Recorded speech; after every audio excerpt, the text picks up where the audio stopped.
Смотри, Анча. ভূমিকম্পের আঘাতে কাঁপছে অপারেশন থিয়েটার।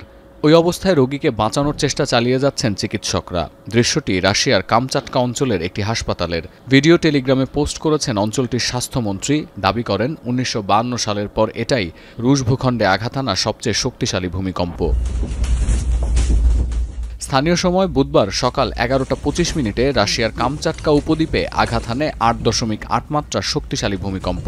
এর জেরে সুনামির কবলে পড়ে রাশিয়ার কুরিল দ্বীপ, পরে তা আঘাত হানে জাপানের পূর্বাঞ্চলীয় হোক্কাইডো দ্বীপে।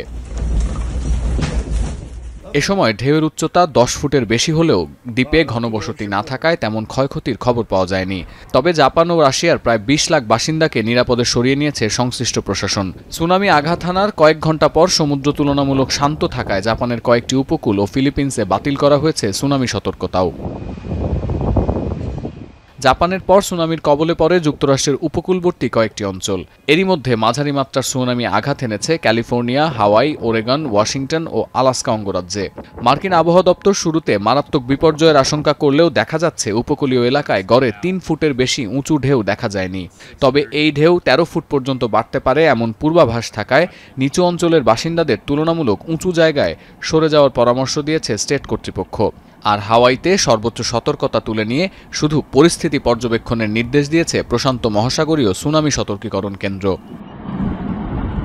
তবে বিশ্লেষকরা আশঙ্কা করছেন সুনামির প্রভাব সেই অর্থে তেমন কোনো ক্ষয়ক্ষতি না করলেও মারাত্মক এই ভূমিকম্পের আফটারশক ও দুর্যোগ পরবর্তী পরিস্থিতি ভয়ঙ্কর হতে পারে। Поэтому то, что там происходит события, и особенно по этому вот субдукционному поясу, это ожидаемо, это понятно, это и автошоковые последовательности они были, есть и будут в том районе.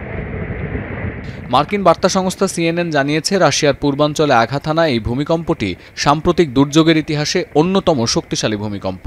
ইউরো নিউজের তথ্য, পৃথিবীর ইতিহাসে আঘাত হানা প্রলয়ঙ্করী ভূমিকম্পের তালিকায় এটির অবস্থান ষষ্ঠ। CNN আরও বলছে, এ ধরনের কোনো দুর্যোগের শক্তি বিচার করা হয় এর কম্পন মাত্রা ও উৎপত্তিস্থলের গভীরতা বিচারে।